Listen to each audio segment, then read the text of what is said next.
yang dimadhab dan terhati. Beliau kami silakan dengan segala.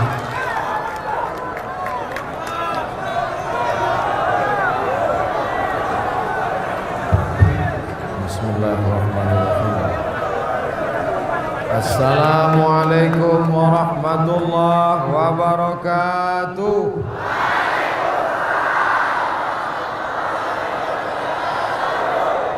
Bersyukur kepada Allah dengan mengucapkan Alhamdulillahi Rabbil Alamin.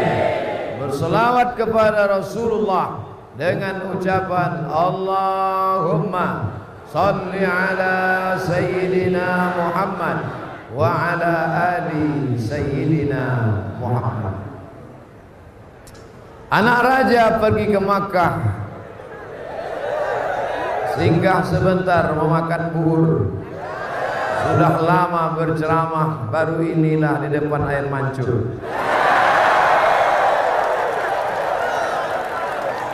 Ini jamaahnya ramai melimpah luar biasa.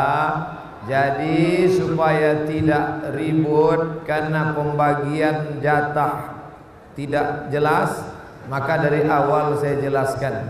Boleh? Di mana-mana saya tausiah 60 menit sesuai yang tertulis di botol 600 ml. 20 menit ke kanan, 20 menit ke depan, 20 menit ke kiri. Deal?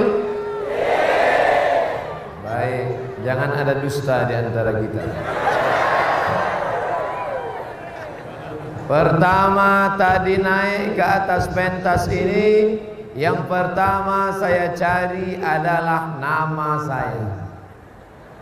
Pertama saya lihat nama Pak Kajati. Oh, berarti bukan tempat duduk saya. Yang terhormat Pak Kajati, Bapak Kapolda, Bapak Pangdam, Bapak Ketua DPRA, Yang Mulia Wali Nangro, Bapak PLT Gubernur Aceh, barulah dapat nama saya, Ustadz Abdul Somad. Yang malam ini digantikan Ustadz Arifin Ilham. Ayahanda Walidno, Ketua Ikatan Alumni Timur Tengah, Tengku Haji Fadil Rahmi, Bapak Sekda, Bapak Wali Kota, yang semua ini dimuliakan Allah Subhanahu wa taala. Amin. Bayangkan kalau kita masuk ke akhirat, dicari kursi kita di surga tidak ada. Bayangkan itu Bapak Ibu. Di atas pentas ini saja kalau tak ada nama kita kecewa, mau duduk di mana? Bayangkan nanti mati tidak ada nama kita di dalam surga. Tapi insya Allah yang hadir malam maulid ini ada namanya semua. Kenapa begitu? Karena Nabi bersabda, inna salatakum ma'rudatun alayya. Salawat kalian dari Banda Aceh dibawa dari Nangro Aceh Darussalam sampai ke kota Al-Madinah Al-Munawwarah. Salawat tadi yang kita baca dipimpin oleh Qori, dibawa dari Banda Aceh sampai ke makam Nabi Muhammad sallallahu alaihi wasallam. Maka nama-nama yang berselawat ini langsung booking tempat di dalam surga Jannatul Firdaus. Amin. Tapi dengan syarat tetap melaksanakan sholat, puasa, haji, umrah, baca Quran, zikir, sholawat dalam kurung syarat dan ketentuan berlaku. Siapa yang cuman hadir maulid, rajin bersolawat, namanya ada, tapi nanti tetap diobok-obok dalam neraka. Mudah-mudahan yang hadir malam ini tidak masuk neraka. Begitu saya sampai nanti ke dalam surga, saya tengok surga itu sunyi, cuman saya aja di dalam. Saya tanya malaikat, orang Aceh mana? Kata malaikat, mereka di VVIP semua. Amin. Wa adkhilnal jannata ma'al abrar. masukkan kami ke dalam surgamu ya Allah bersama para sahabat-sahabat Nabi Muhammad sallallahu alaihi wasallam. Ustaz Somad ini dalilnya dari mana ini? Mana dalilnya bahwa orang maulid itu bisa masuk surga? Apakah Nabi Muhammad pernah memperingati hari lahirnya? Jangan jawab. Nanti kalau jawab iya, saya tanya mana dalilnya. Siapa yang memperingati maulid? Maulid itu bid'ah. Siapa yang melakukan perbuatan bid'ah masuk neraka. Maka yang mengundang masuk neraka, yang diundang masuk neraka, yang hadir masuk neraka. Yang paling panas nerakanya yang ceramah. Gara-gara tidak boleh memperingati hari lahir Nabi Muhammad sallallahu alaihi wasallam. Nih dalilnya. Nabi ditanya, kenapa engkau puasa hari Senin ya Rasulullah? Ya Rasulullah, kenapa engkau puasa hari Senin? Nabi menjawab, zaka yauma wulidtu, hari Senin aku dilahirkan. Nabi mengingat hari kelahirannya setiap seminggu sekali, setiap hari Senin. Malam ini kita memperingati hari kelahirannya setahun sekali di bulan yang sama. Itulah bulan Rabiul Awal. Kalau setiap hari Senin, kalau seminggu sekali boleh diperingati, apalagi setahun sekali. Oleh sebab itu ulama hadis hafal 300.000 hadis. Imam Ibnu Hajar Al-Asqalani dikutip oleh Imam Jalaluddin Abdurrahman As-Suyuti dalam kitab Al-Hawi lil Fatawi mengatakan maulid lengkap dengan dalil-dalilnya boleh. Maka siapa yang melaksanakan maulid silakan. Yang sudah melaksanakan alhamdulillah. Yang ragu-ragu jangan takut, akan datang tetap dibuat. Kantor-kantor dinas buat maulid, RT RW buat maulid, pengajian ibu-ibu buat maulid, bapak kepala daerah buat maulid. Hadirin hadirat datang, jurus maulid 4D, datang, duduk, dengar, diam. Ngantuk-ngantuk sikit diampunkan Allah Subhanahu wa taala. Tapi insyaallah malam ini tak ada yang mengantuk. Kenapa tidak mengantuk? Karena berdiri. Gimana mau mengantuk?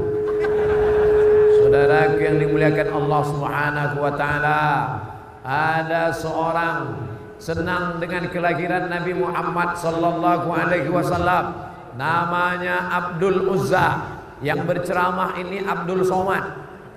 Ini orang namanya Abdul Uzza. Kalau saya tanya siapa nama Abdul Uzza, siapa itu Abdul Uzza, kenal dengan Abdul Uzza, banyak yang tak ingat. Tapi kalau saya sebut nama keren, nama beken, nama terkenalnya, oh, itu saya tahu Pak Ustaz. Siapa Abdul Uzza? Saya tak tahu Pak Ustaz. Namanya Abu Lahab. Oh. Makanya kalau kenalan sama orang tanya, nama siapa? Nama keren siapa? Nama siapa? Abdul Somad. Kami cari di Facebook kok tak ada. Anton.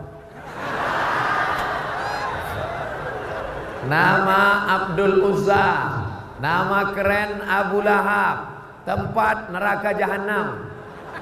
Dalil tabat yada abi lahabin wa tab.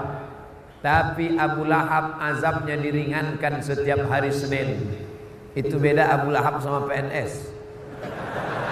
Abu Lahab paling senang nunggu hari Senin. Setiap hari Senin azabnya ringan. PNS paling tak suka hari Senin, upacara. Hari Kamis senam pagi, suka nengok artis yang mimpin senam aerobik pakai celana sempit. Di tempat lain, di Aceh tak ada. Abu Lahab diringankan azabnya setiap hari Senin karena pada hari Senin dia memerdekakan budaknya bernama Suwaibah. Seekor onta paling murah 50 juta. Budak hamba sahaya 2 kali lipat onta 100 juta. Abu Lahab pada hari kelahiran Nabi bersedekah 100 juta. Kalau ada orang di Banda Aceh bersedekah 100 juta maulid Nabi, itu selevel sama Abu Lahab. Jadi kalau yang di bawah itu Nah, itu di bawah Abu Lahab lah. Saudaraku yang dimuliakan Allah Subhanahu wa taala. Ini Abdul Somad ngomongnya ngawur. Mana dalilnya? Bahwa Abu Lahab diringankan azabnya setiap hari Senin. Buka kitab Mafahim Yajib an Tusahhah, ditulis oleh Sayyid Muhammad bin Alawi bin Abbas Al-Hasani Al-Maliki, ahli hadis dari kota Makkah Al-Mukarramah. Diringankan azab Abu Lahab setiap hari Senin karena senang menyambut kelahiran Muhammad sallallahu alaihi wasallam. Maka kalau ada orang Aceh yang suka buat maulid, suka hadir maulid, tahan mendengar maulid, suka hadir maulid tapi tak sholat, insya Allah di akhirat satu sel sama Abu Lahab.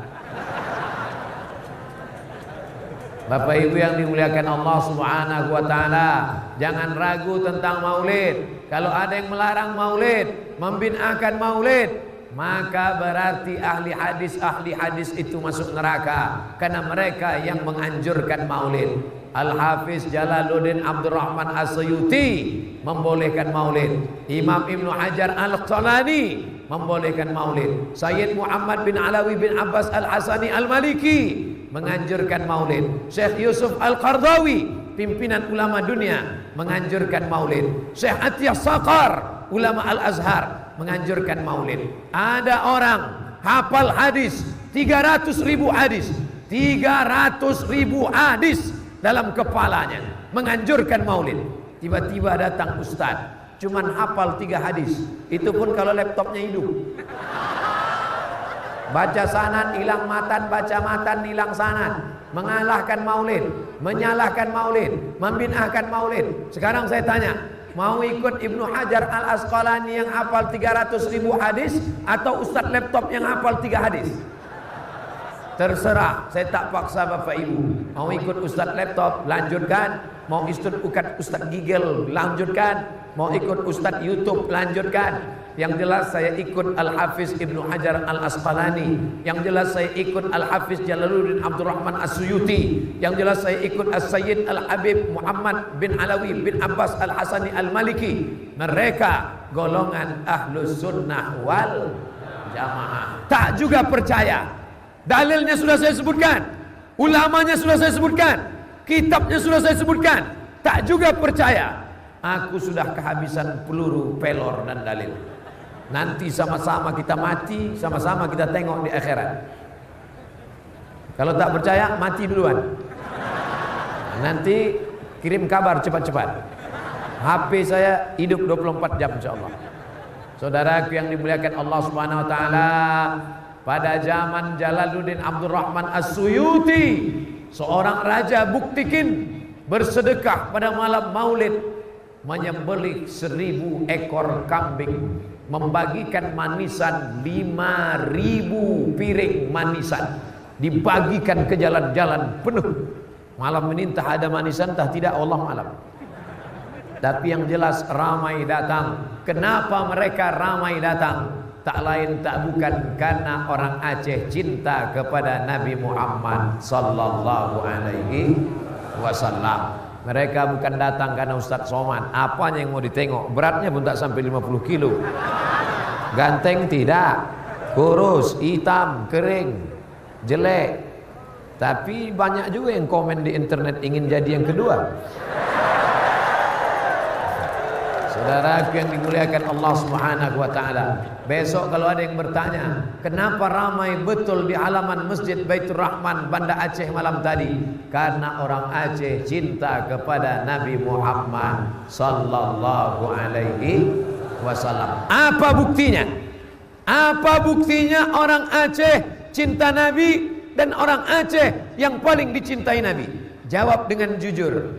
Dari Papua sampai Sabang yang disebut dengan Nusantara sebelum ada Indonesia, orang mana yang duluan bersyahadat? Mentang-mentang orang Aceh ngaku Aceh.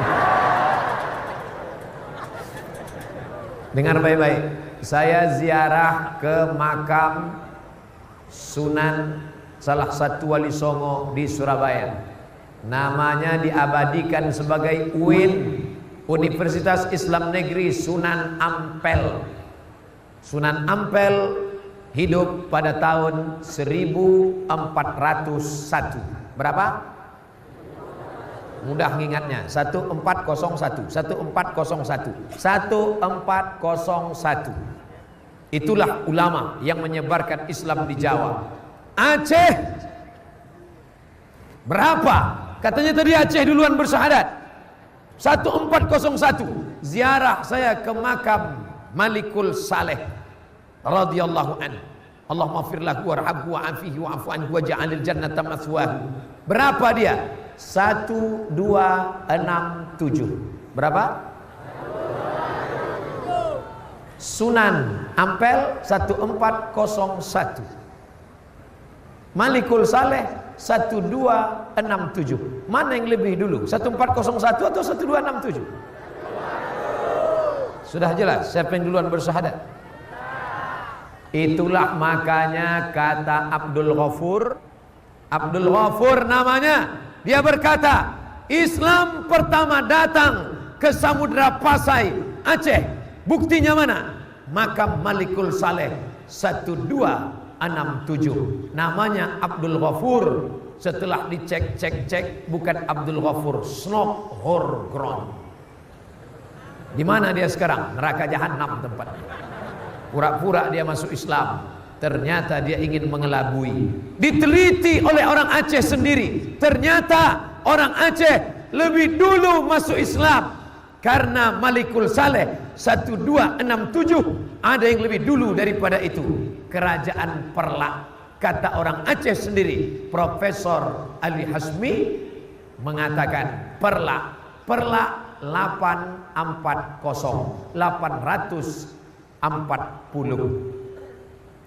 Sunan Ampel 1401. Malikul Saleh 1267. Perlak 840. Kok Ustadz ingat? Lama saya ngapalnya itu. Snok Horgronnya berkata, orang Aceh pertama bersyahadat. Ini dalilnya. Batu nisan Malikul Saleh 1267. Kata Profesor Ali Hasmi, salah engkau Snok Horgronye. Kenapa? Karena Perlak lebih dulu. Berapa? 840 Masehi. Orang Perlak sudah bersyahadat. Ternyata penelitian terakhir, datang lagi orang Aceh bernama Dr. Husaini Ibrahim, memperoleh gelar dalam bidang arkeologi, bergelar PhD, Doctor of Philosophy. Ternyata batu nisan Malikul Saleh, batu nisan di Perlak ada yang lebih tua lagi. Dari mana? Dari kota Banda Aceh sendiri bernama Kampung Pande. Disebut Pande karena mereka pandai membuat batu nisan. Lebih tua, lebih hebat, lebih lama. Bukan berarti Profesor Ali Hasmi salah, tapi ternyata ditemukan batu nisan terkubur dalam tanah, tersimpan di dalam hutan, bahkan ada di dalam laut, diangkat, diteliti. Orang Aceh bicara data dan fakta. Ternyata sebelum 840 Masehi, orang Aceh sudah bersyahadat, asyhadu an la ilaha illallah wa asyhadu anna Muhammadan Rasulullah. Tapi bangga terhadap masa lalu, jangan sekedar nostalgia. Jangan sampai orang Aceh berkata, Nusantara, nenek moyang kami duluan bersyahadat. Nusantara, raja pertama bersyahadat adalah raja kami. Nusantara yang pertama menerjemahkan Quran dari bahasa Arab ke bahasa Melayu. 1615. Siapa dia? Syekh Abdul Rauf As-Singkili. Tadi sore saya ziarah ke makamnya. Ustadz Abdul Somad ketika datang tsunami, hancur gedung ini, hancur dinding makam ini. Tapi makam ini hanya sedikit saja yang sompel batunya. Itu bisa ditengok di dalam Ustadz Somad. Begitulah kehebatan Allah menjaga. Kami orang Melayu tak pandai bahasa Aceh. Kami orang Melayu tak bisa bahasa Arab. Tak paham kami Quran. Datang ulama 1615 1615 Syekh Abdul Rauf As-Singkili. Tadi saya ziarah ke makamnya. Jam 4 subuh nanti kami akan pergi menuju Aceh Singkel, napak tilas bagaimana dakwah ulama-ulama masa silam. Datang mereka kemari Nun dari Makassar, Sulawesi. Siapa namanya? Syekh Yusuf Al-Makassari Tajul Khalwati, mengambil tarekat Sattariyah dari Syekh Abdul Rauf As-Singkili. Datang orang dari Sumatera Barat, bumi Minangkabau. Siapa namanya? Seorang ulama besar, Syekh Burhanuddin Ulakan, datang menjumpai Syekh Abdul Rauf As-Singkili. Datang ulama dari Pulau Jawa. Siapa namanya? Syekh Abdul Muhi Pamijahan, mengambil baiat tarekat Sattariyah dari Syekh Abdul Rauf As-Singkili. 3 ulama besar dari bumi Minangkabau, Syekh Burhanuddin Ulakan. Dari bumi Jawa, Syekh Muhi Pamijahan. Dari bumi Makassar, Syekh Yusuf Al-Makassari Tajul Khalwati. Tapi orang tarekat bukan hanya memetik tasbih. Orang tarekat bukan berkata la ilaha illallah. Orang tarekat bukan hanya bersuluk dalam kelambu. Orang tarekat melawan Belanda. Berteriak Syekh Abdul Rauf As-Singkili, berteriak Syekh Yusuf Al-Makassari. Akhirnya Yusuf Makassari tangkap, kata Belanda. Ditangkap Yusuf Al-Makassari, dibuang ke Cape Town, Afrika Selatan. Mereka berteriak, sekali teriakan lari Belanda. Pulang Belanda ke Amsterdam. Yang tinggal 2, durian Belanda sama terong Belanda.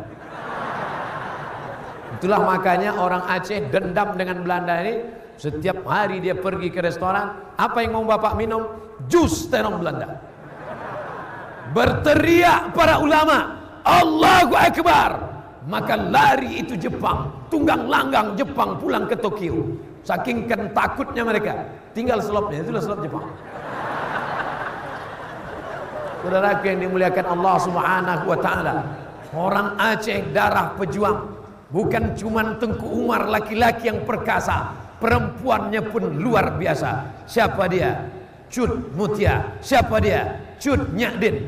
Perempuan mesti diasingkan dari Aceh, dibuang oleh Belanda dari bumi Nangro Aceh Darussalam. Sampai makamnya dicari oleh para pelanjutnya. Mereka temukan di Jawa Barat. Kenapa dia tidak tinggal di sini?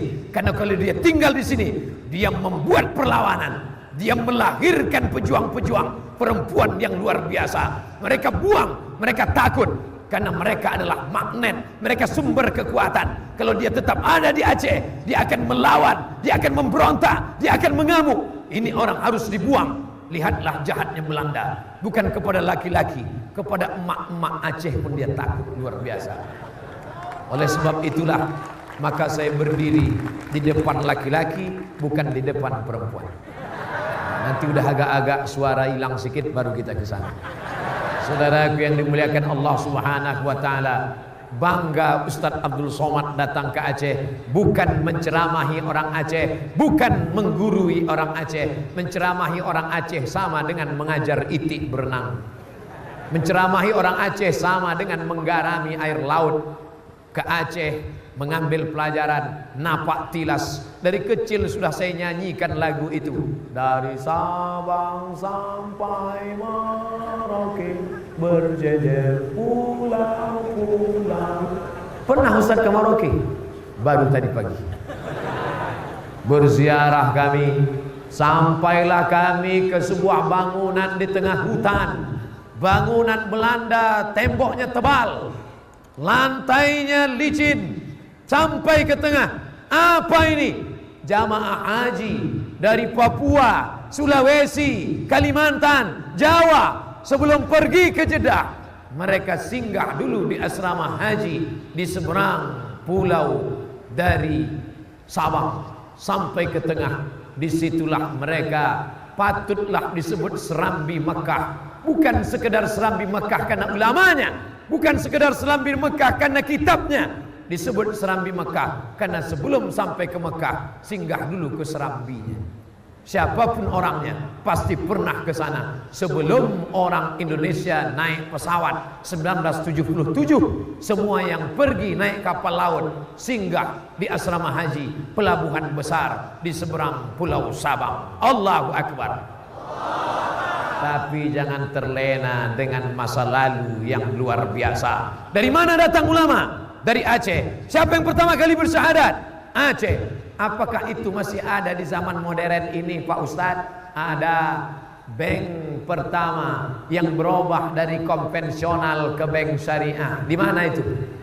Aceh. Dinas Pendapatan Daerah, Dinas Pertanian, Dinas Peternakan. Cari di seluruh Indonesia di mana yang ada dinas syariah.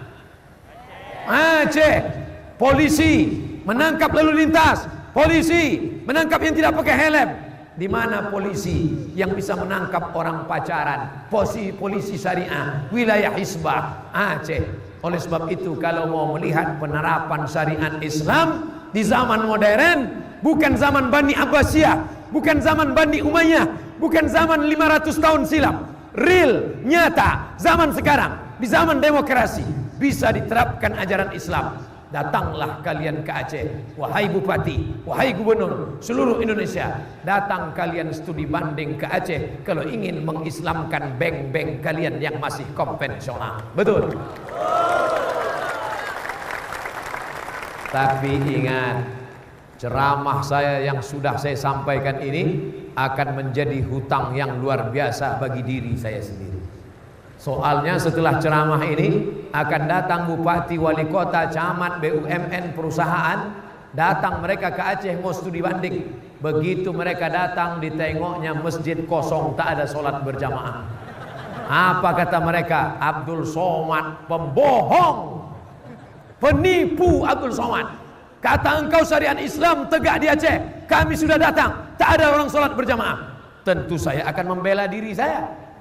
Waktu saya datang ramai.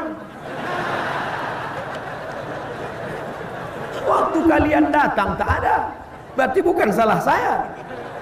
Begitulah cara saya melepaskan diri saya nanti. Udah saya siap-siapkan jawabannya. Saya mulai tadi jam 9:30. Sekarang jam 10:05. Ternyata sudah lewat dari waktu yang ditentukan. Tadi janji kita kan 20 menit. Kenapa saya tak dikasih tahu? Kalau begitu berkurang jatah yang depan. Ustadz Abdul Somad berceramah di bumi Aceh, bumi para ulama, buminya daya, buminya pesantren, buminya para abu, para abi, para tengku. Tapi Abdul Somad tidak sopan, berani membelakangi yang mulia Wali Nangro, berani membelakangi Bapak Kapolda, berani membelakangi Bapak Kejaksaan. Tak takut Ustadz dituntutnya nanti di pengadilan. Tengok dulu, coba putar rekamannya. Sebelum saya maju tadi, saya sudah mengangkat tangan meminta restu mereka. Ingat, sebelum maju tadi saya sudah begini, dan semuanya mengangguk. Mengangguk berarti setuju. Andai yang mulia Wali Nangro tadi tidak mengangguk, maka saya akan ceramah menghadap ini. Belakangnya saya. Ustadz Abdul Somad tidak sopan. Ini bumi para ulama, ini buminya daya, ini buminya para abu, para abi, para tengku. Di sini alim ulama pakaiannya dua. Kalau tidak berjubah, pakai kain sarung. Kenapa Ustadz ceramah pakai celana panjang? Tidak kalian tahu bagaimana susahnya kami naik ke atas. Dikawal oleh Pak Kapolda di depan, di sebelah kanan Walid Nuh di sebelah kanan, Abu, ayahanda. Susah kami kemari. Bayangkan kalau saya pakai kain sarung, lepas tanggal, siapa tanggung jawab? Itu maka saya pakai celana. Bukan karena tidak menghormati negeri dayah, negeri ulama. Jelas? Kenapa saya membelakangi? Karena saya sudah minta izin. Kenapa tak pakai jubah, tak pakai sarung? Karena ada alasan. Ini saya jelaskan supaya jangan ada fitnah dan bully-bully di antara kita. Karena tidak semua yang mendengar ceramah ini ingin mencari pelajaran dan iktibar. Banyak juga yang mengintai-intai kapan dia salah dan silap. Akan kami bully dia nanti. Jangan, karena aku sudah tahu apa yang terbetik di hatimu. Saudaraku yang dimuliakan Allah Subhanahu wa taala, menjadi orang Aceh bangga. Jangankan jadi orang Aceh, datang ke Aceh saja saya bangga. Menjadi orang Aceh kebanggaan, menjadi orang Aceh kemuliaan. Tapi menjadi orang Aceh tanggung jawabnya luar biasa. Siap menjadi orang Aceh? Kalau tak siap, malam ini juga angkat kaki pindah ke provinsi lain. Menjadi orang Aceh maka siap meramaikan masjid dengan sholat berjamaah. Kenapa? Karena petualang dari Maroko bernama Ibnu Battuta sudah sampai ke negeri ini, dan dia bercerita, aku sampai ke sebuah negeri bernama Sumatera. Aku berjumpa dengan ulama-ulamanya berjubah hijau dan putih. Rajanya menunggang gajah, ulamanya menunggang kuda. Mereka jamu aku dengan makanan. Ramai mereka turun ke jalan. Masjidnya ramai. Itu cerita lebih dari 700 tahun yang lalu. Maka sampai hari ini masjid tetap ramai. Jangankan di dalam, di luar pun melimpah ruah. Tapi ini yang datang malam ini banyak pemain naturalisasi. Kalau ingin melihat pemain inti, tengok subuh besok.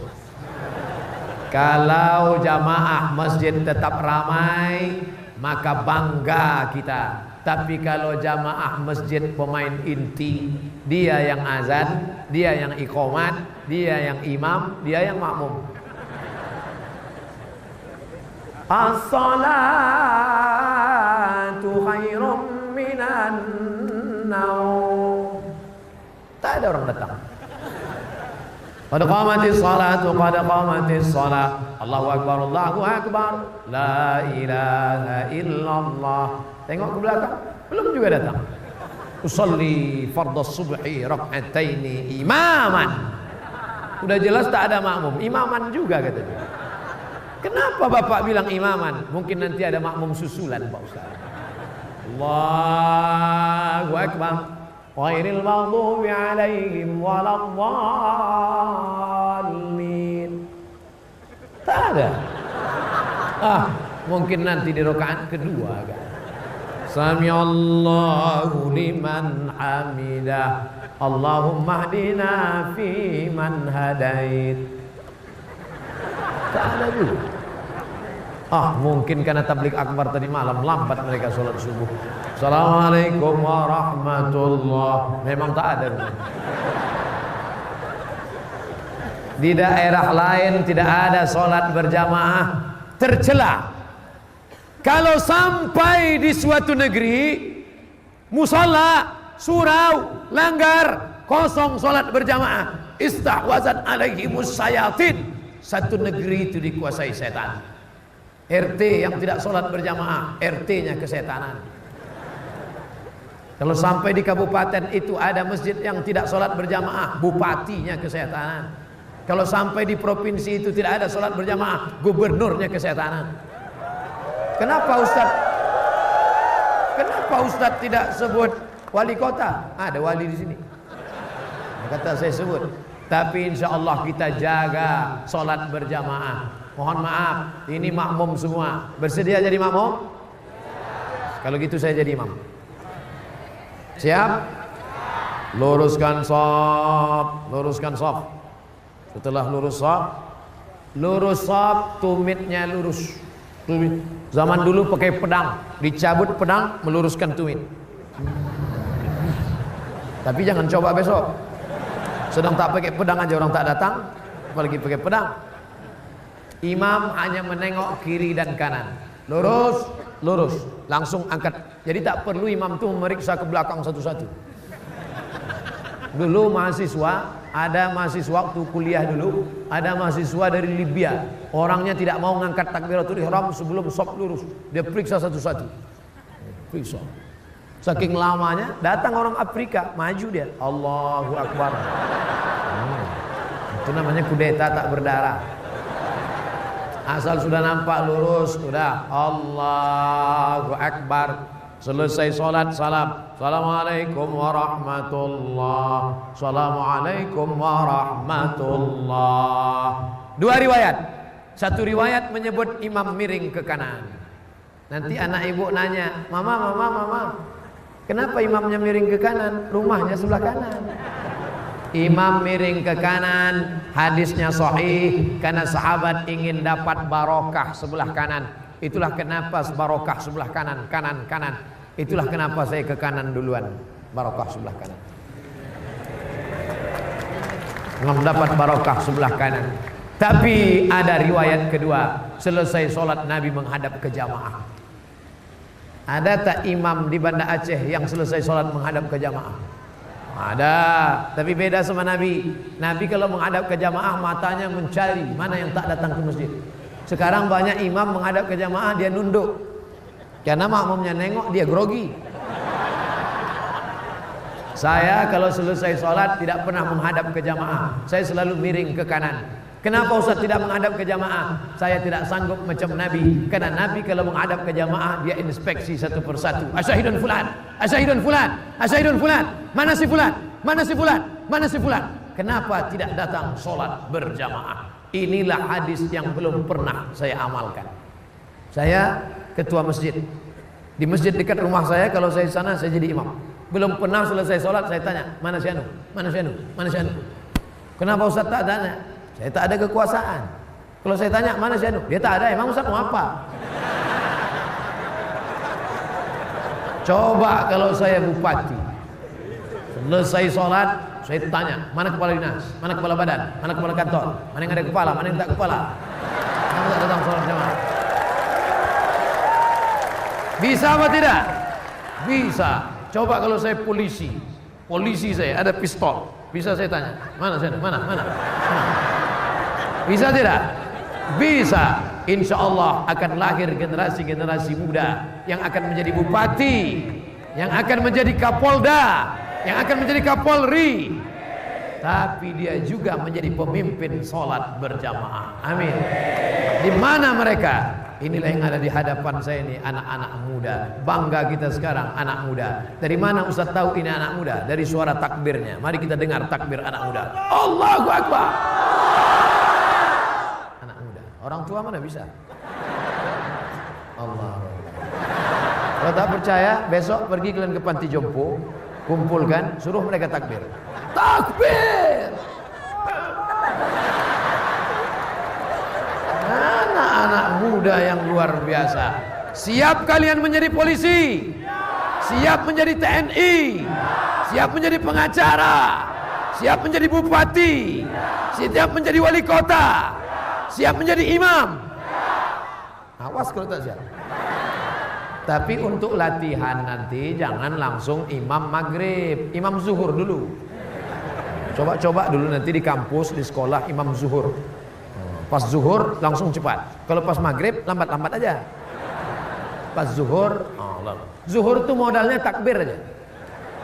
Sholli fardhu zuhri 4 raka'atin imaman lillahi ta'ala. Allahu Akbar.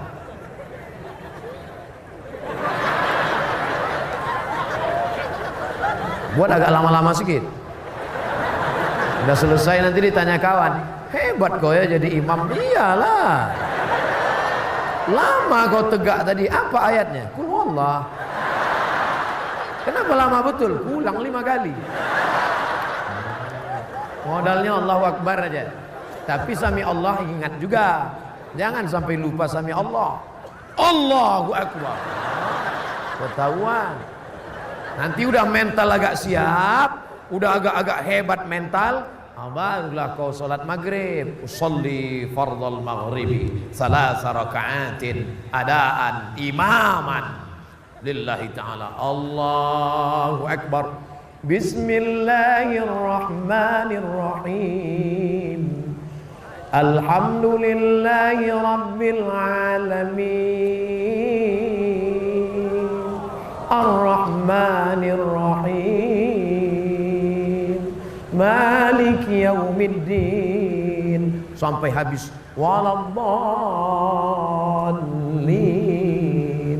Amin. Bismillahirrahmanirrahim.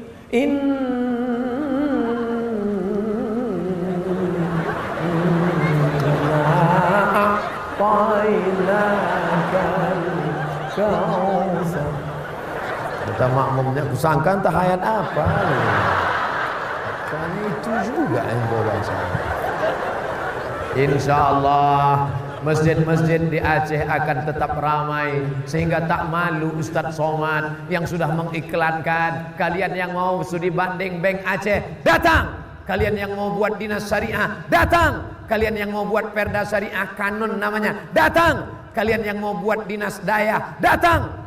Begitu mereka datang kemari, mereka bangga. Kenapa? Belum sampai ke Aceh, sudah melihat pramugari pakai jilbab.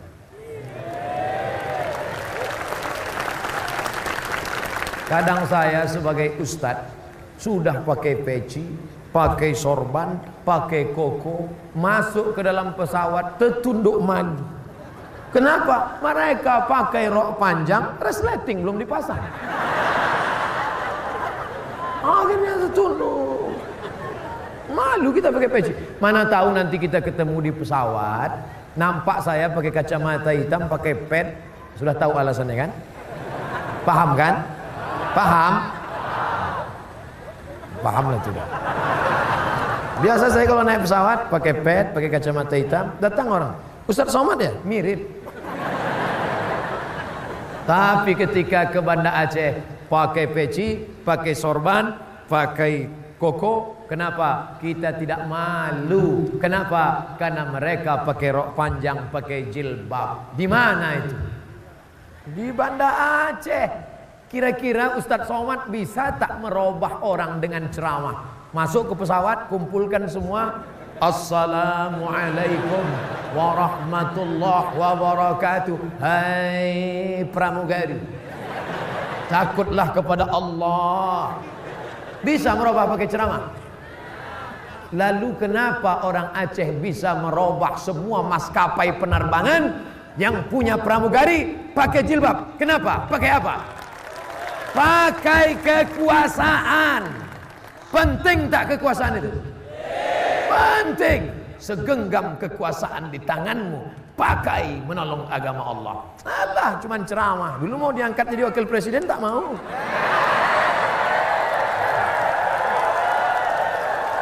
Aku sudah tahu apa yang terbersih di hati.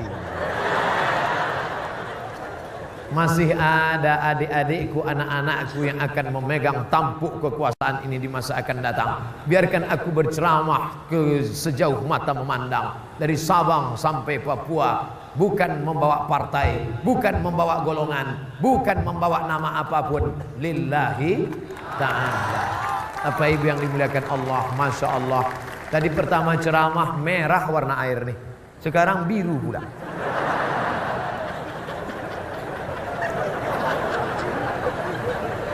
Saudaraku yang dimuliakan Allah, begitulah hebatnya kekuasaan. Artinya apa? Kalau ada kekuasaanmu, pakailah. Kau bisa merubah rok pendek jadi rok panjang. Kau bisa merubah yang tak berjilbab menjadi berjilbab. Saya ceramah di luar kota, pulang jam 2 malam. Jam 2 malam masuk ke kota. Anak lajang, anak gadis, bonceng-boncengan di mobil, duduk-duduk, cekikikan makan jagung bakar. Saya tengok kecepatan motor 30 km, tapi pegangannya 130. Ini tidak akan terjadi di Banda Aceh, betul? Kenapa? Karena kalau ini terjadi pasti mereka akan ditangkap oleh polisi syariah, Satpol PP syariah yang diatur dalam perda bernama kanun, dan petugasnya itu adalah wilayah Hisbah. Betul? Wilayah Hisbah akan memanggil mereka. Hei, kamu dua bonceng-bonceng, sini. Kenapa kamu bonceng berdua? Ini istri saya. Lanjut. Kamu kan kemarin yang kami kata waktu kami tangkap dulu kamu katakan istrimu. Iya. Ini kan apa yang lain? Ini istri saya yang kedua, Pak. Saya kemarin jumpa kawan di airport di Cengkareng. Saya tanya, itu istrimu? Iya. Kemarin kita jumpa di Batam bukan yang itu. Itu yang pertama. Yang kedua. Tapi kau PNS. PNS mana boleh bini dua? Aku udah keluar dari PNS. Dulu waktu PNS 1, begitu keluar 3 kata. Sekarang saya tanya, mau PNS atau tidak?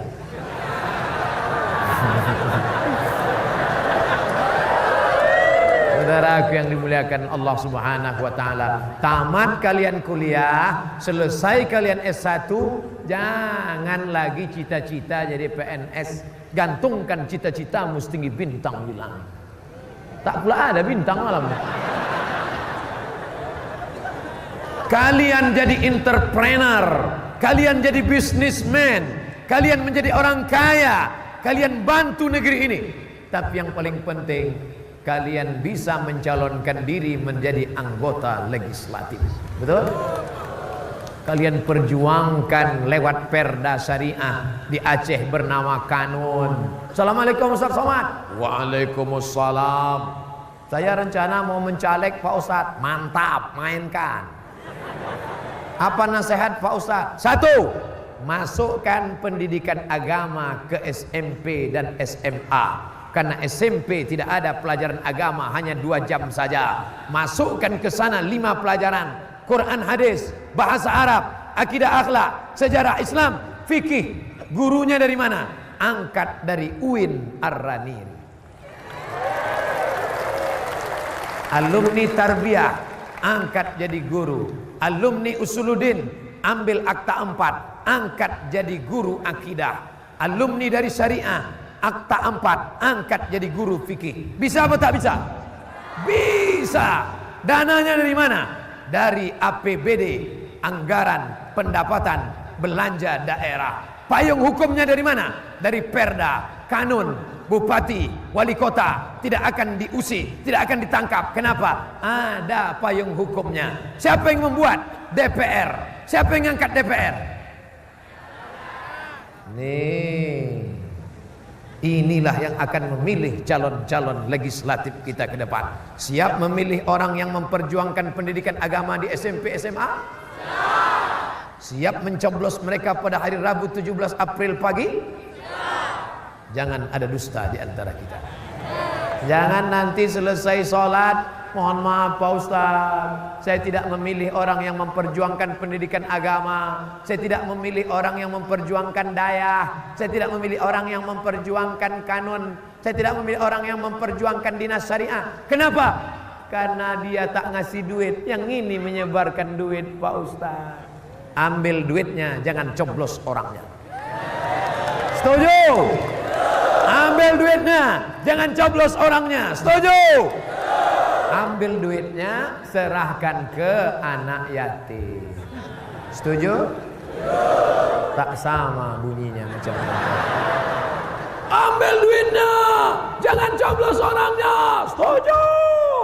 Ambil duitnya, serahkan ke kotak masjid dan anak yatim. Setuju? Kalau dari awal dia sudah main duit, money politik, maka nanti setelah duduk dia akan menarik teori orang main layang-layang. Ulur, ulur, ulur, ulur.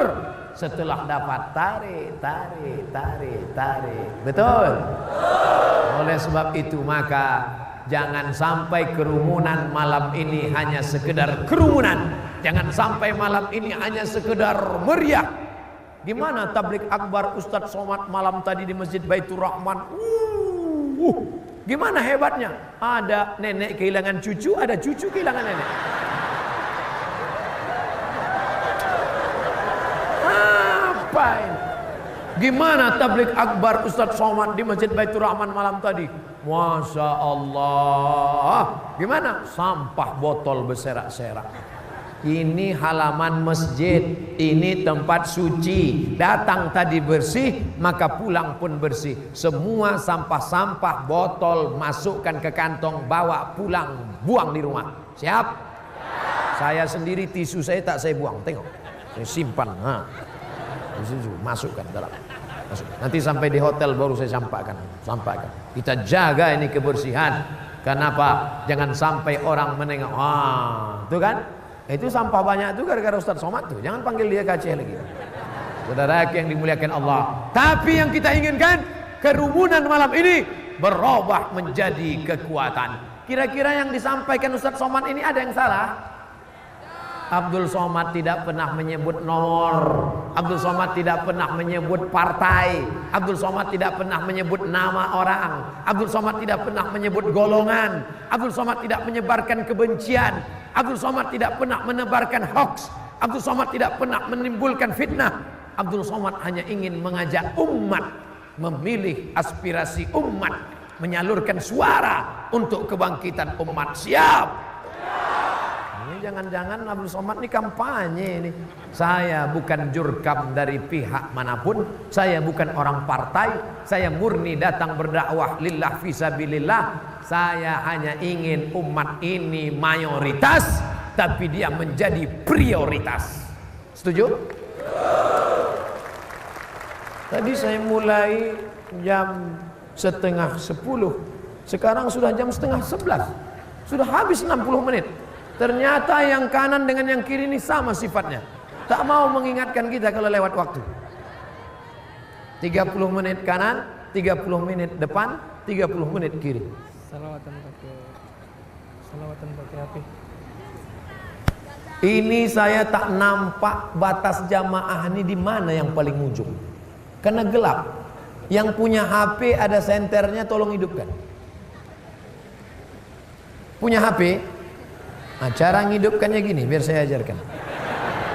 Pertama picit dulu. Udah. Habis itu passwordnya. Lupa password tanya istri. Biasanya istri megang password. Nah, habis itu ada senter di situ. Hidupkan semua. Udah? Barulah nampak sampai ke tepi sana. Salatullah salamullah ala ta'a rasulillah. Salatullah salamullah ala yasin habibillah. Tawassalna bismillah wa bil hadi rasulillah wa kulli mujahidin lillah bi alil badri ya Allah. Tala'al badru alaina min saniyatil wada wajaba syukru alaina mada'a lillahi da. Dah, matikan, nanti lobet. Tangan pun turun, karena kalau terlalu lama ketiak berkeringat. Saudaraku yang dimuliakan Allah, tadi janjinya 60 menit. Sekarang saya dilema, mau dipegang 60 menit, waktu sudah habis. Yang sebelah kiri pula marah. Mau dilanjutkan, waktu pula sudah habis. Kira-kira kita lanjutkan atau berhenti? Saya mancing aja. Ini adalah ibu-ibu. Sebelah kanan tadi laki-laki, ini ibu-ibu. Duduk. Saya terus terang takut kalau ibu-ibu ini mengamuk.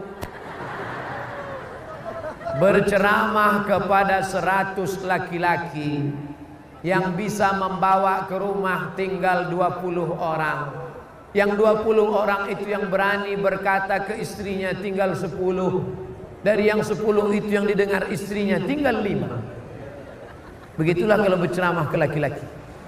Tapi kalau ceramah ke 100 perempuan, mereka akan pulang ke rumah, diceritakannya kepada 100 suaminya, jadi 200.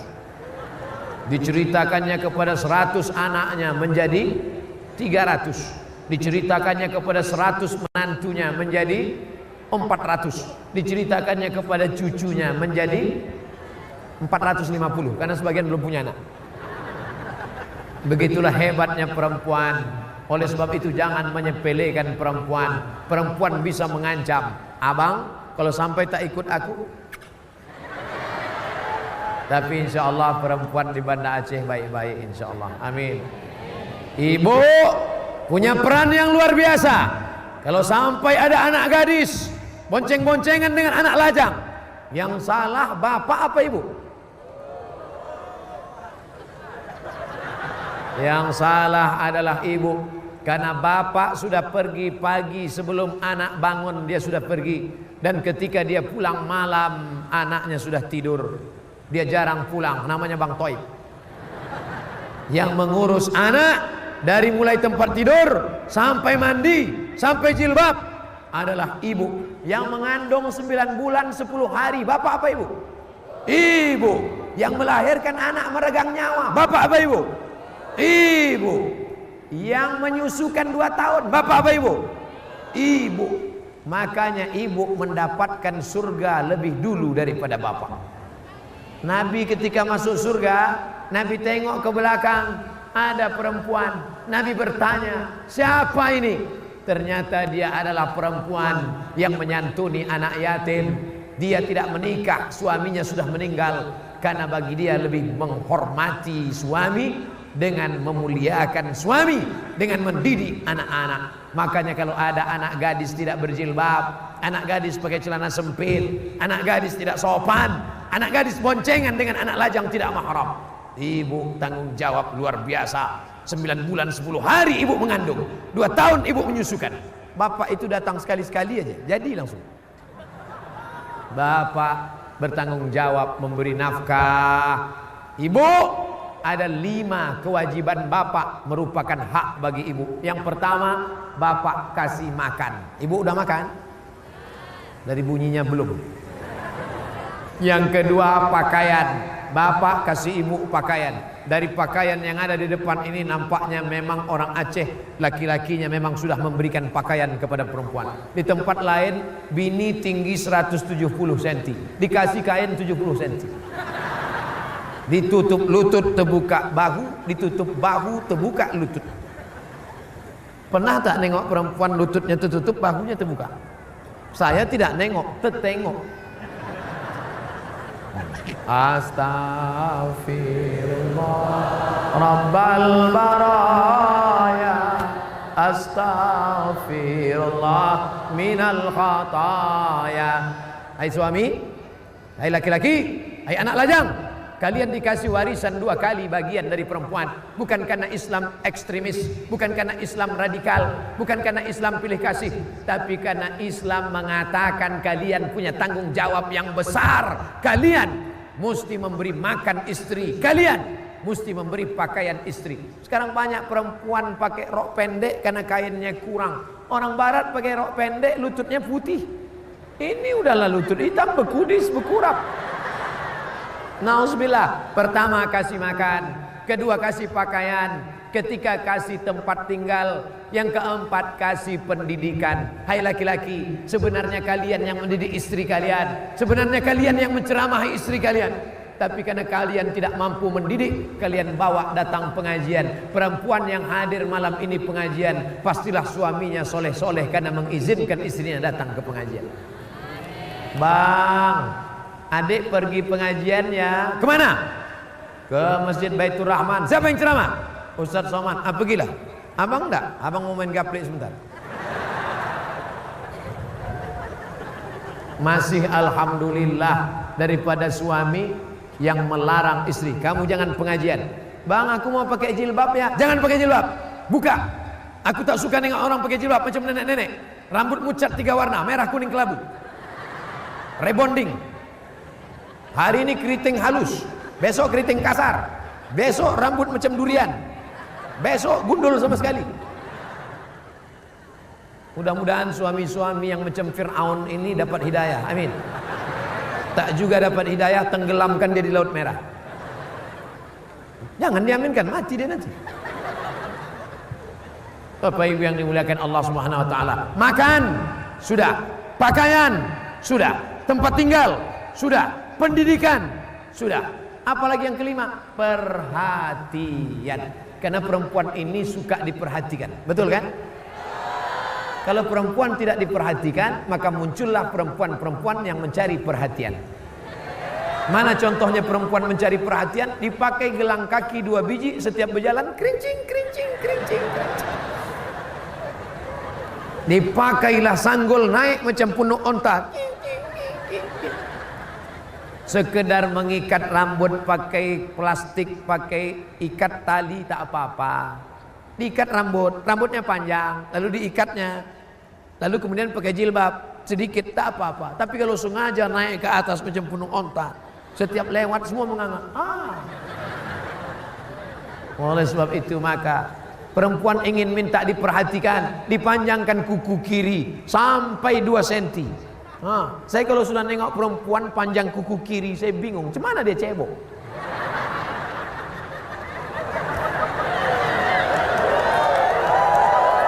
Bertamu kita ke rumahnya, dikasihnya makan bakwan. Enak ya? Iya. Kalau boleh tahu resepnya apa? Nih. Ini contoh yang kurang perhatian. Maka kalian punya tanggung jawab yang luar biasa. Perempuan yang kurang perhatian, baju suanjang sudah bagus, diikat pakai kabel di tengah. Perempuan yang kurang perhatian, dipakailah sendal, tumitnya itu 15 cm. Dia yang berjalan, kita yang ngeri. Asal dia berjalan, itu semua ciri-ciri orang yang kurang perhatian. Tapi di sini tak ada yang punuh onta, tak ada ikat-ikat pakai karet sikit, tak apa-apa. Yang kuku panjang tak ada. Ustaz nyindir nih, enggak, saya tak nampak. Mana nampak saya? Saya ceramah itu tidak ada pakai konsep. Apa yang ada di otak saya itu aja saya cakapkan. Tapi nampaknya yang udah mulai masukkan tangan ke dalam itu panjang. Saudaraku yang dimuliakan Allah Subhanahu wa taala, azfaraka, kukumu. Hai perempuan, hai laki-laki, kukumu. Inna syaitana yaqudu ma tala minha, potong kukumu karena setan duduk di kuku yang panjang. Bolak-balik kita baca auzubillahi minasyaitonir rajim, auzubillahi minasyaitonir rajim, auzubillahi minasyaitonir rajim. Setan bingung. Aku bingung, kau usir aku tapi kursi kau siapkan. Apa sih maksud Allah? Saudara yang dimuliakan Allah Subhanahu wa taala, kalau nampak nanti ada anak perempuan di pinggir jalan, umurnya 5 tahun, rambutnya pirang, lipstiknya tebal, bedaknya putih, rambutnya pendek, roknya pendek, pakai kutek, kira-kira anak umur 5 tahun itu nengok siapa?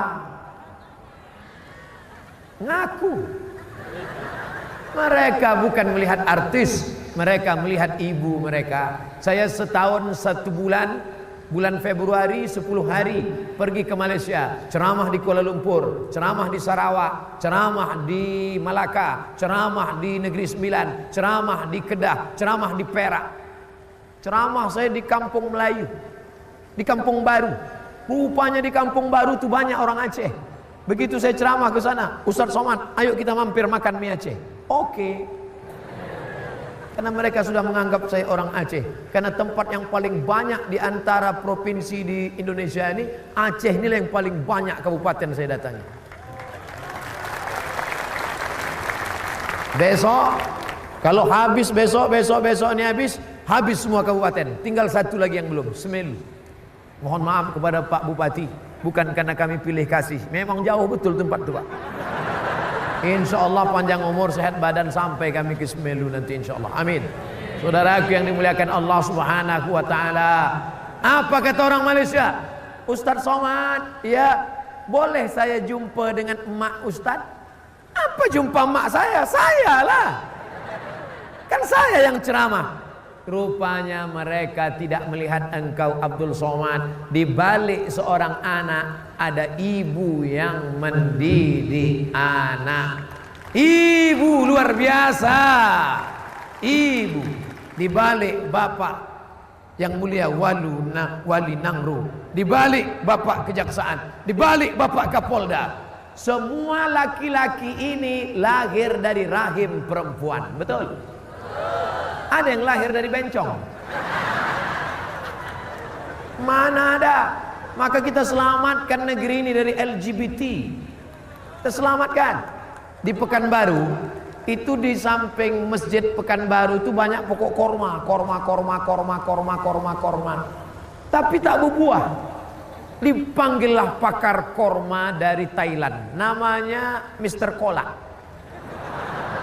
Bukan kolak pisang yang manis itu, Mr. Kolak. Lalu Mr. Kolak pun meneliti, dia tengok, ini pohon korma, kata dia. Kenapa tak berbuah ini Mr. Kolak? Kata Mr. Kolak, ini kormanya jantan semua.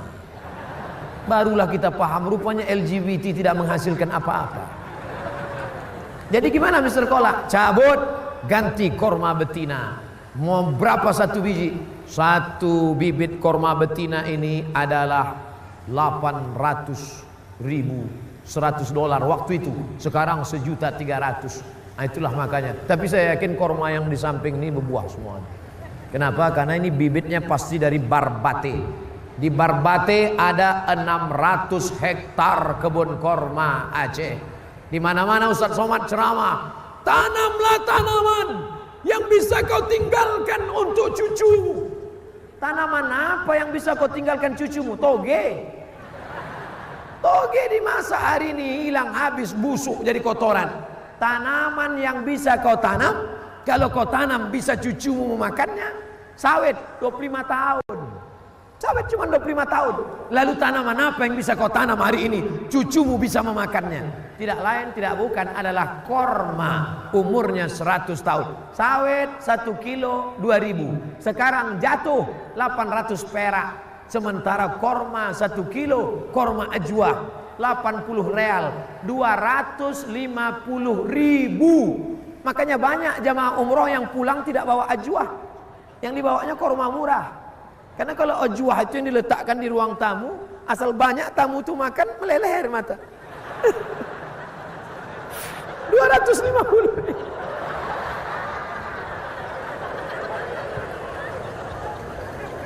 Siapa yang pertama kali punya korma 600 hektar Barbate Aceh? Saya sudah sampai di sana. Berikut ini penanaman. Ustaz Somad ceramah tentang korma di mana-mana. Ganti sawit jadi korma, tanam korma, nanam korma, makanan korma sunnah. Ustaz pernah nanam korma? Pernah. Di mana? Di Barbate.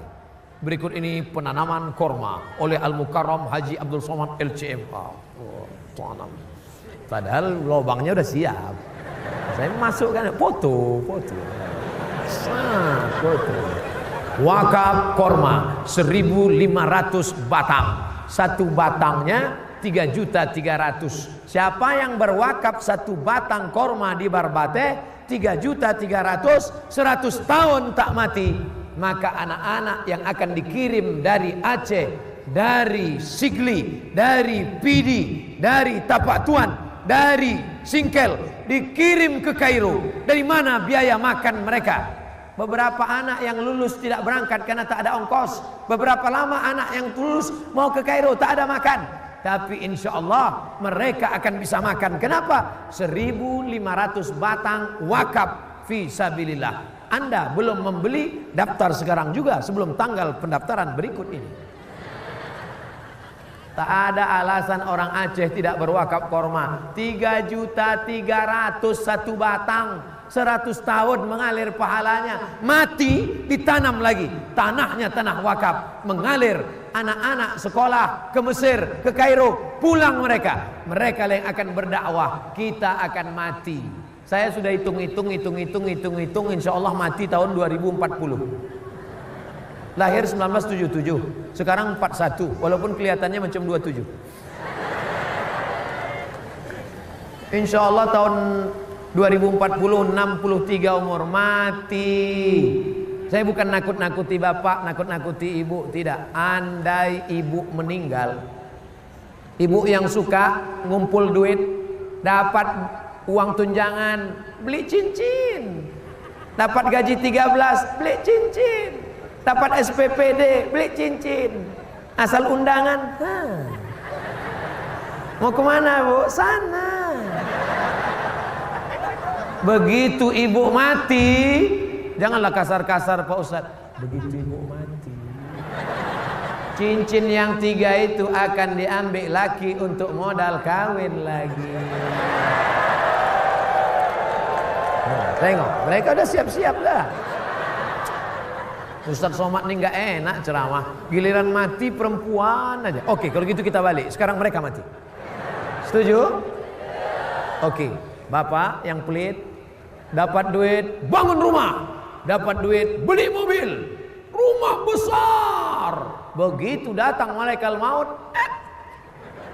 mati. Rumah besar tinggal, Mobil besar tinggal, bini besar. Rumahmu akan dijual ahli waris, dibagi-bagi. Mobilmu akan dijual, binimu akan diambil berondong. Berapa harta warisanmu? 2 miliar. Apa kata pengadilan? Gono gini. Apa arti gono gini? Kau gono, aku begini.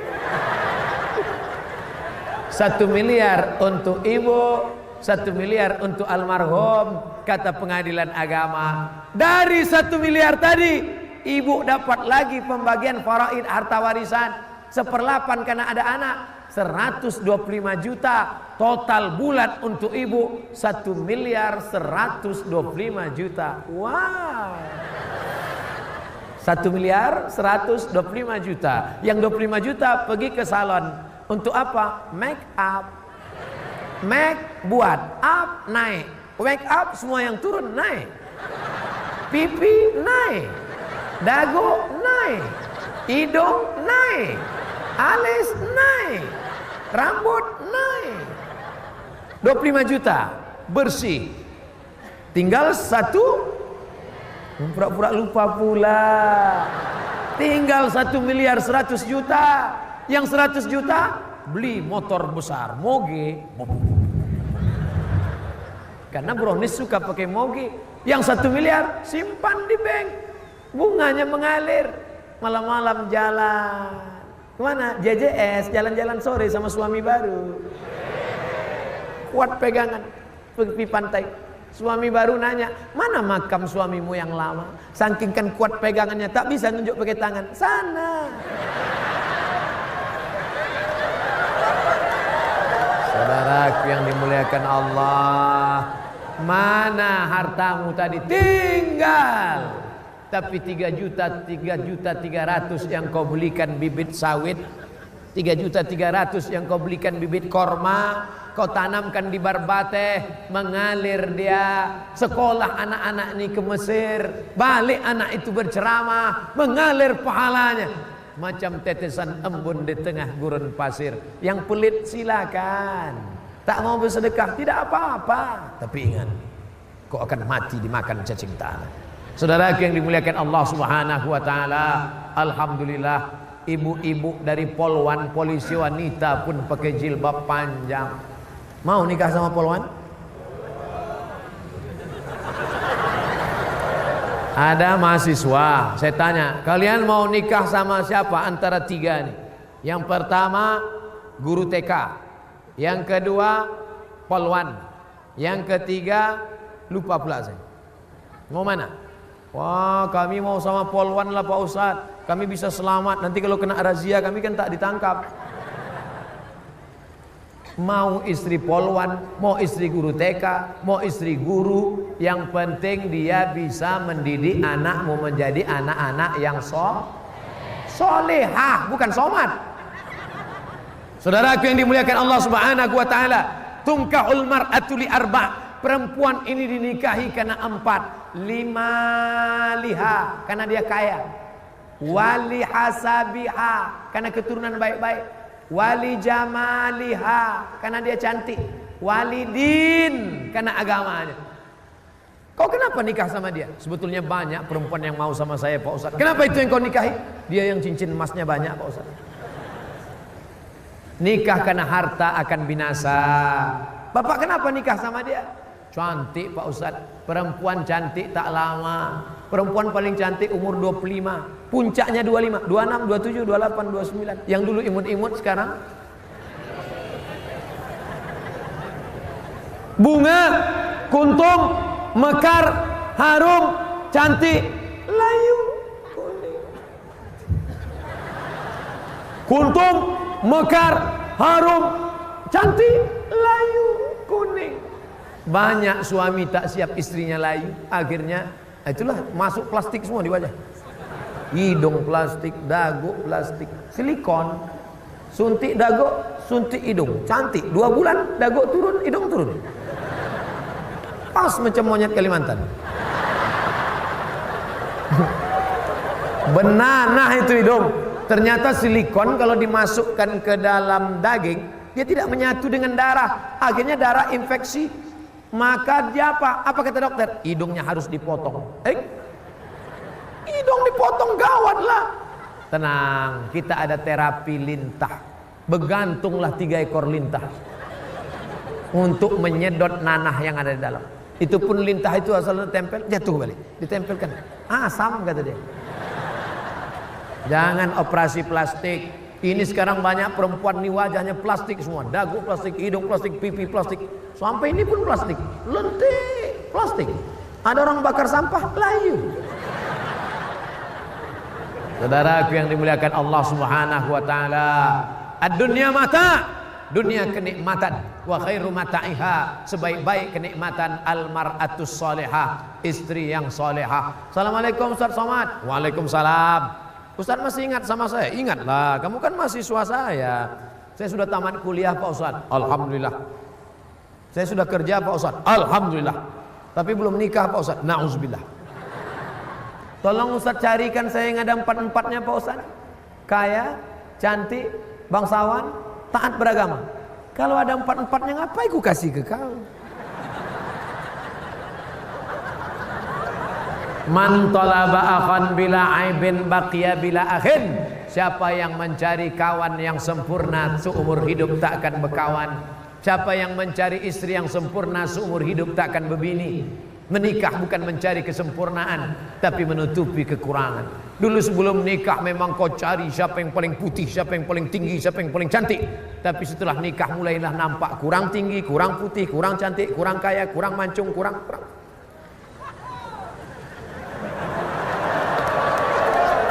Maka pulang dari sini jangan banyak salah jawab. Ini banyak orang nih banyak salah jawab. Ayah gimana jumpa sama mama dulu? Salah sambung.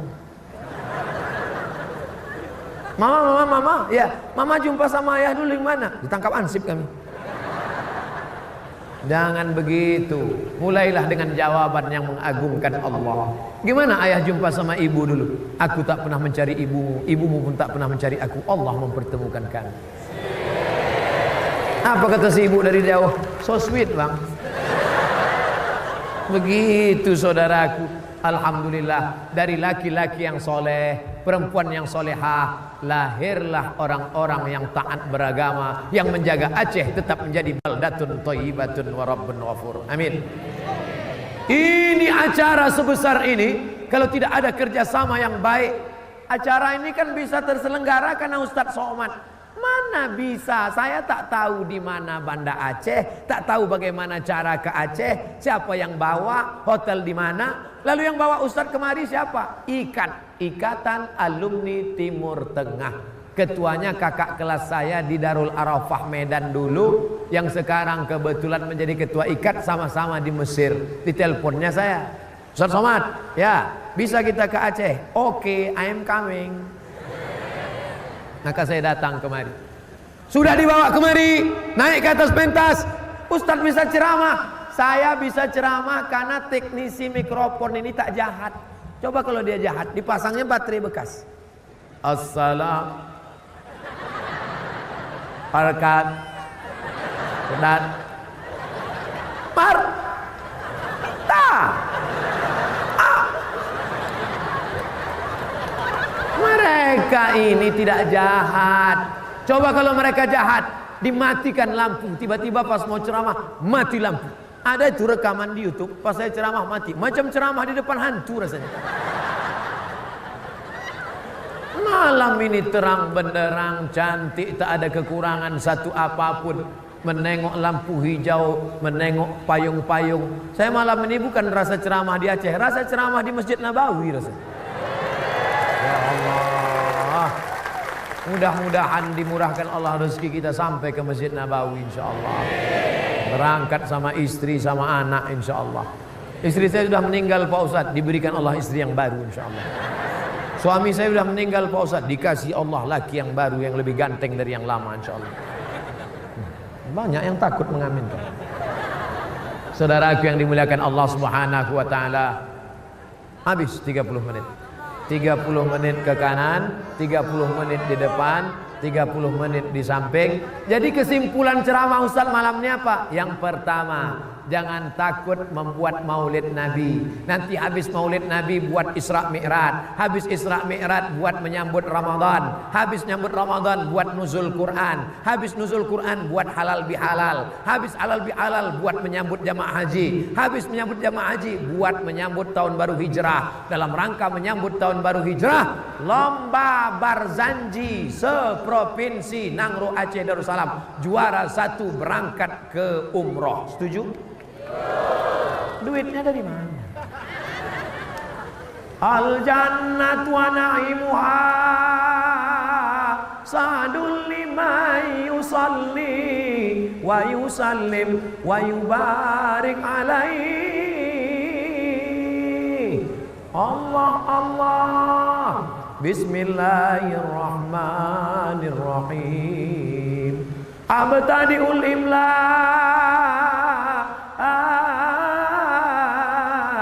Bismillatil aliyah mustadirra faidal barakati alama ana lagu wa haula. Masih ada berzanji di Banda Aceh? Marhaban masih ada? Grup nasid masih ada? Alhamdulillah. Kalau grup nasid sudah punah, maka keyboard tunggal merajalela. Anak nikah keyboard tunggal, pentasnya tinggi, penyanyinya rok pendek, yang nonton atuk-atuk menganga di bawah. Menengok artis menetes air mata, menengok bini menetes air liur. Terbalik. Saudaraku yang dimuliakan Allah Subhanahu wa taala, tapi di Banda Aceh itu tidak akan ada. Di Nangro Aceh Darussalam tak akan ada. Nasyid masih ada. Ibu-ibu yang lagu nasyid lanjutkan. Lagunya Pak Ustaz, bila Israel datang memanggil. Lagunya itu dinyanyikan ketika pejabat-pejabat mau datang, biar ingat dia mati. Janganlah mau disanjung-sanjung. Waktu saya acara sama bupati sama gubernur di satu daerah, pas kami mau datang, saya dengar suara mikrofon masjid. Janganlah mau disanjung-sanjung. Dalam hati saya, berani betul orang nyanyi ini. Ini kalau sampai pejabat tersinggung, APBD tak cair ini. Begitu sampai di masjid, saya mau nyari siapa yang nyanyi tadi. Rupanya flash disk. Ibu yang nyanyi-nyanyi nasyid lanjutkan. Cuman kalau masjidnya belum selesai, lagunya robah. Lagunya jangan lagi bila Israel. Ya dana, ya dana, ya dana, ya dana, ya dana, dana. Tak turun duit. Kenapa tak turun? Backing vokalnya salah. La la la la la la la. La la itu kan artinya tidak, tak turun lah duit. Kami tak maulah Pak Ustadz, itu lagu jadul, lagu lama Pak Ustadz. Kami kan anak muda, yang muda-muda tetap lagu sekarang.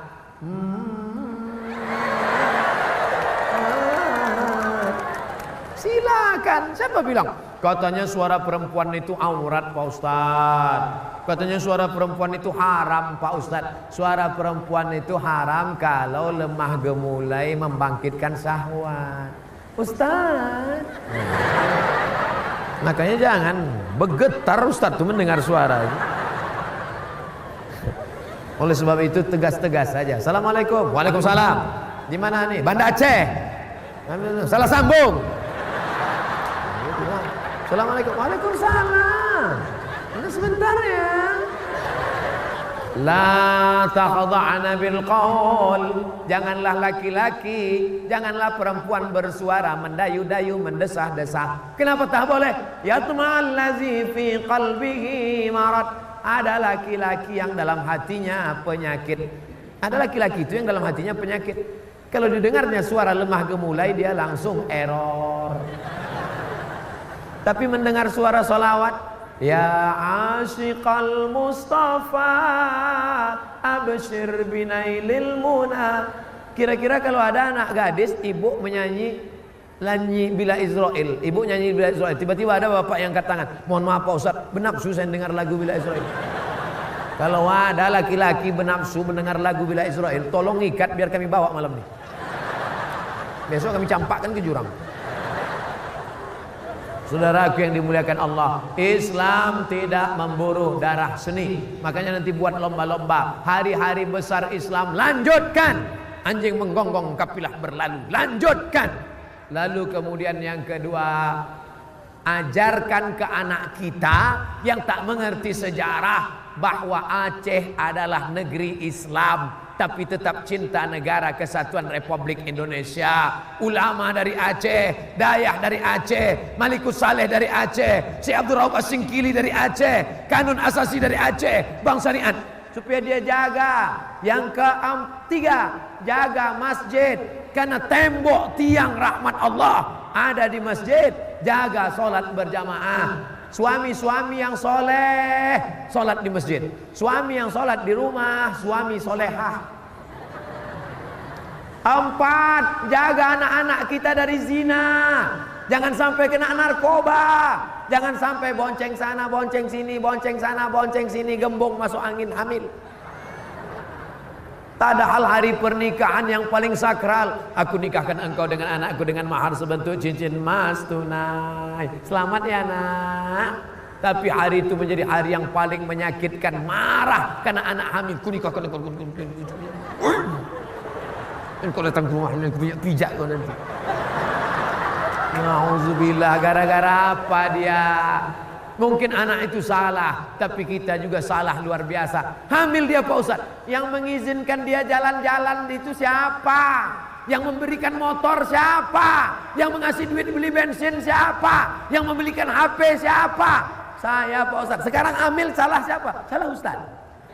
Apa pula salah saya? Kau pikir efek anak hamil itu biasa? Nanti kan dinikahkan selesai Pak Ustadz. Tidak nikah selesai. Nikah anak hamil. Nanti kalau anaknya lahir, anak itu kalau lahir tidak boleh pakai bin bapaknya. Lalu pakai bin apa? Terserah, bin air mancur. 2, anak pertama lahir laki-laki. Setelah itu lahir adiknya perempuan. Anak yang pertama laki-laki itu tidak bisa jadi wali bagi adiknya, karena mereka saudara seibu. Saudara seibu tak bisa jadi wali. 3, mati bapaknya. Si anak tak dapat harta warisan karena tak ada hubungan nasab. 4, ternyata anak pertama anak gadis cantik, mau dipinang oleh anak lajang. Kau tak bisa menikahkan dia. Kau bukan walinya. Walinya siapa? Wali hakim Pak Kua. Ini anak saya Pak Ustadz. Rambutnya, darahnya sudah kami periksakan ke rumah sakit. DNA, ini positif anak saya. DNA tak laku Mas Bro. Salah saya apa? Kau mencoblos sebelum hari H. Ini oleh sebab itu jaga anak-anak gadis kita. Ini anak-anak gadis yang datang malam ini. Anak-anak gadis di Banda Aceh kalian dijaga. Ada tembok besi yang membuat kalian tidak boleh jumpa dengan laki-laki. Bukan karena kami garang, bukan karena kami marah. Kalian dijaga karena kami sayang pada kalian. Kalian anak gadis adalah timun, kalian anak lajang adalah durian. Kalau sampai jumpa durian nih sama timun, bonyok hancur kalian. Oleh sebab itu kami jaga kehormatan kalian. Kalau kami pergi ke pasar, ada apel yang dibungkus dengan plastik, diletakkan di dalam kotak, diletakkan dalam kulkas. Ada apel yang lisut terbuka di tepi jalan, tak laku dia. Air minum tidak akan kami minum kalau rusak botolnya. Apa tertulis di botol? Do not accept if seal is broken. Jangan terima botol kalau segelnya rusak. Nah, perempuan adalah adik-adik kita. Perempuan adalah keponakan kita. Kalian yang menganiaya perempuan, yang melecehkan perempuan, yang memacari perempuan, yang membuat perempuan menjadi terluka. Bagaimana kalau itu terlaku pada adik kalian? Bagaimana itu kalau pada kakak kalian? Bagaimana itu kalau terjadi kepada ibu kalian? Bagaimana kalau terjadi kepada adik kalian, saudara kalian? Ini perempuan harus kita hormati, kita muliakan. Maka kita jaga mereka. Kalian yang pacaran, buka HP, cari namanya, delete sekarang juga. Yang pacaran, bonceng, buka HP, cari namanya, cari FB, facebook.com, unfriend. Buanglah mantan pada tempat. Tapi di Banda Aceh tak ada lagi anak-anak muda yang pacaran. Kenapa? Malam ini mengaji semuanya. Assalamualaikum yang, kita jalan-jalan ke tepi laut malam ini ya. Tidak, malam ini pengajian, Ustaz Somad datang. Sebentar aja ngaji. Jadi pacaran kita tak ada pacaran, kita ngaji. Terus hubungan kita habis ngaji kita jalan. Ini tidak benar saudaraku. Tak ada untungnya kalian yang pacaran, tak ada untungnya pacaran. Rugi, bohong semuanya, semuanya serba basa-basi. Jalan kalian diperhatikan, hati-hati ya yang, awas jatuh, awas terpeleset. Sebelum dapatnya, setelah dapat, mana mata kau tadi?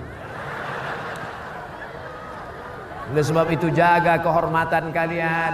Yang kelima, yang terakhir, jaga ukhuwah Islamiyah. Tidak ada orang Aceh yang bertanya Abdul Somad sukunya apa, Abdul Somad sekolahnya apa. Semuanya menerima karena Abdul Somad ahlus sunnah wal jamaah. Akan datang khawarij, akan datang mu'tazilah, akan datang qadariyah, akan datang fitnah khalqil Quran, akan datang macam-macam. Maka kita jaga, Aceh adalah ahlus sunnah wal jamaah. Aqidahnya Asy'ari, wujud qidam baqa mukhalafatul lil hawadis qiyamuhu binafsihi wa daniyah qudrat iradat ilmun ayat sama basar kalam. Fikihnya Syafi'i dengan tetap menghormati Hanafi, Maliki dan Hambali. Tasawufnya bukan tasawuf falsafi, tasawufnya tasawuf Abu Hamid Al-Ghazali, Ihya Ulumuddin.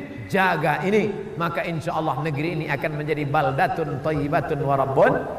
Kalau Aceh tegak syariatnya, itulah yang akan menjadi bahan Abdul Somad kemana-mana berceramah. Wahai para anggota dewan, wahai para pemimpin, kalian mau menegakkan syariat Islam, tetap dalam bingkai NKRI, tetap pakai konstitusi, tetap pakai demokrasi, bukan menjadi kerajaan Islam, tapi tetap menggunakan suara. Akan ada. Kemana kami contoh? Pergi ke Aceh. Tapi kalau Aceh tumbang, na'udzubillah, na'udzubillah, na'udzubillah, kalau tak terlaksana syariat, maka Abdul Somad akan makan, mungkin berhenti dia ceramah, karena akan dibalikkan orang cakapnya. Kalau mau ingin tetap melihat Abdul Somad ceramah, jagalah Islam tetap berjaya di bumi Nangro Aceh Darussalam. 2 jam kurang 15 menit. Jamaahnya tetap tahan, saya tak tahan. Bercerita tentang pengajian sama orang Aceh, jangan orang cerita, tahan mereka luar biasa. Bapak Ibu yang dimuliakan Allah Subhanahu wa taala, di akhir majelis mari kita berdoa kepada Allah. Ala hazihin niyah wa kulli niyatin salihah. Al-Fatihah. A'udzu billahi minasy syaithanir rajim. Bismillahirrahmanirrahim. Alhamdulillahi rabbil alamin. Ar-Rahmanir Rahim. Malik yaumiddin. Iyyaka na'budu wa iyyaka nasta'in. Ihdinas siratal mustaqim. Siratal ladzina an'amta 'alaihim ghairil maghdubi 'alaihim waladdallin. Amin. Allahumma anzilir rahmata was salamata wal barakata ala hadhil jamaah. Turunkan keselamatan, kerahmatan, keberkahan kepada jamaah Nangro Aceh Darussalam ya Allah. Allahumma ja'al hadzal balada baladan aminan mutmainnan ya'tihi rizquhu min kulli makan. Jadikan Nangro Aceh Darussalam negeri yang aman, damai, tentram, turun rezeki dari segala penjuru ya Allah. Allahumma aslih syababal muslimin, perbaiki anak-anak muda kaum muslimin. Allahumma dafa'anna al-ghala wal waba wal fahsya wal riba wal zina wal munkar. Selamatkan negeri ini dari malapetaka, bencana, riba, zina, narkoba, LGBT, perbuatan keji dan mungkar. La tada'lana dzamban illa ghafartah. Keluar kami dari majelis ini dalam keadaan bersih dari dosa-dosa. Wala dainan illa qadaita. Tolong kami melunasi hutang piutang riba. Wala maridan illa syafaita. Ada di antara kami yang sakit, angkat penyakitnya ya Allah. Wala mayitan illa rahimtah. Yang meninggal dunia curahkan rahmat, ampunan, kasih sayangmu ya Allah. Allah mawafiqna lima tuhibbuhu wa tardah. Berikan taufik dan ridhamu agar hati kami ini selalu condong kepada agamamu dan mengingatmu dalam setiap perbuatan kami ya Allah. Wala aziban illa zawajata. Yang belum menikah, yang lajang, yang gadis, jumpakan dengan jodohnya ya Allah. Wala raghiban illa anjabata. Yang ingin punya anak, berikan anak yang soleh dan solehah.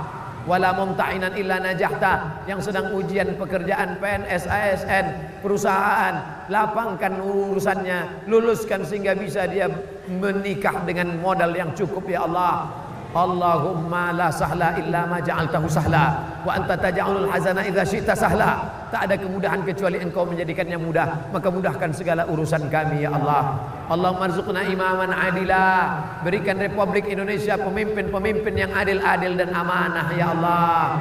La tusallit alaina bidzunubina man la yakhafuka wa la yarhamuna. Jangan Kau angkat pemimpin kami orang yang tak takut padamu dan tak sayang pada kami ya Allah.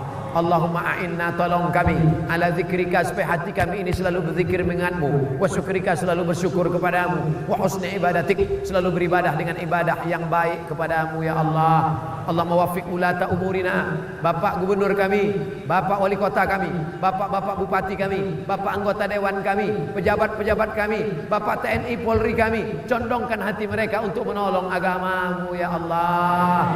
Allahumma ja'alhum minal mujahidina fisabilik bi amwalihim wa anfusihim. Jadikan mereka orang-orang yang menolong agamamu dengan harta dan nyawa mereka ya Allah. Allahumma ja'alil hayata ziyadatan lana fi kulli khair. Kalau Kau takdirkan kami hidup sampai besok pagi, jadikan kehidupan itu sebagai tambahan amal soleh ya Allah.